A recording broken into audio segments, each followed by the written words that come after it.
to the inquiry. If I said it was refreshing yesterday for Charlotte Kilroy's opening statement because it was so different to everybody else's, Dave Morris's is genuinely refreshing because it's like he's a known person talking about this stuff. He took the opportunity during the first phase. Sir John Mitting asked Tariq Ali for some pointers on understanding Trotskyite motivations and practices. So Dave Morris uses this opportunity to outline the anarchist motivations and practices, which I thought was excellent. He also, when Mitting yesterday asked for book recommendations, Dave Morris decided to give him a reading list of anarchist books, which I thought was great.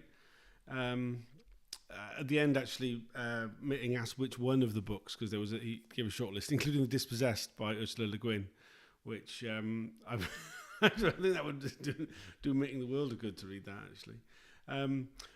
He recommended, most recommended Demanding the Impossible, A History of Anarchism by Peter Marshall, which is one of those books that I think I bought it when it came out, but I never actually finished because it's so fucking long.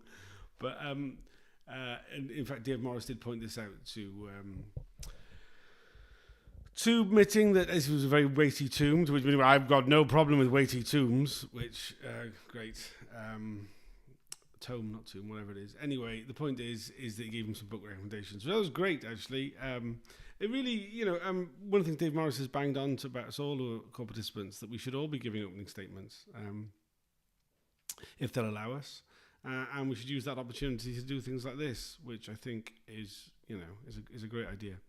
He also talked about the targeting in the 70s, about how, because of the way in which the inquiry has organised itself, there's a number of officers who are active in the 70s who are not giving evidence until the second tranche, but then their senior managers are being questioned right now over the next week and a half, so we won't be able to take the evidence from them and put it to their managers, which it seems all the wrong way around, quite frankly.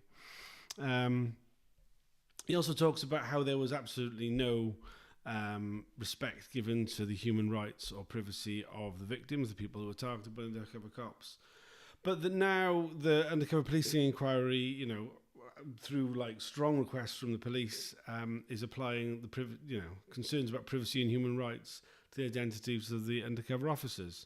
And this sudden conversion to caring about these things just really sticks in the throat.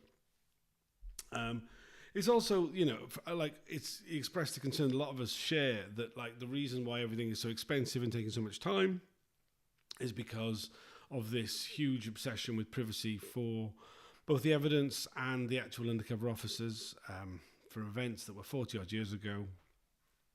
It's obscene. Whilst he was saying that, clearly Sir John Mitting made some noise because it went back to his screen and you could see him shaking his head fairly vigorously to that being said. So clearly he doesn't agree. He doesn't think that the privacy has been that time consuming or expensive. I don't know how he's managed to come to that conclusion. But a great opening statement from Dave. He actually used language which, you can understand, about how disgusting it was, about how racist, how unacceptable, how worthless these undercover cops were and are, and the whole thing is an affront to humanity. I really respect Dave for the approach he took. I think it was well worth doing that. Apparently we're having a 30-minute break now. I don't know if that's actually true. I'm going to keep the window open on my YouTubes to follow it. It may be coming back sooner than that. I don't know why the longer delay. When we come back, we'll be hearing from Kirsten Heaven. She should be doing about an hour introducing the opening statement of the other non-police, non-state core participants, which should be good. That'll be the last of the opening statements then. There'll be introduction of some evidence as well afterwards, but we'll have got to the end of the opening statements section. Just a reminder, I will not be doing the coverage tomorrow. I'm at a funeral, so Lindsay Jim will be giving evidence tomorrow. Hopefully others will keep you informed about what is said. I'll be doing a Twitter Spaces this evening at 7 p.m, reflecting on what was said today, previewing tomorrow a little bit maybe. Hopefully someone else will organise a Twitter Spaces for Thursday. I'm going to try and follow things on Friday. I might be a bit of a late start because I've been awake, but certainly I'll be doing the Twitter Spaces on Friday, maybe a bit earlier in the evening because I'm going to a rugby match.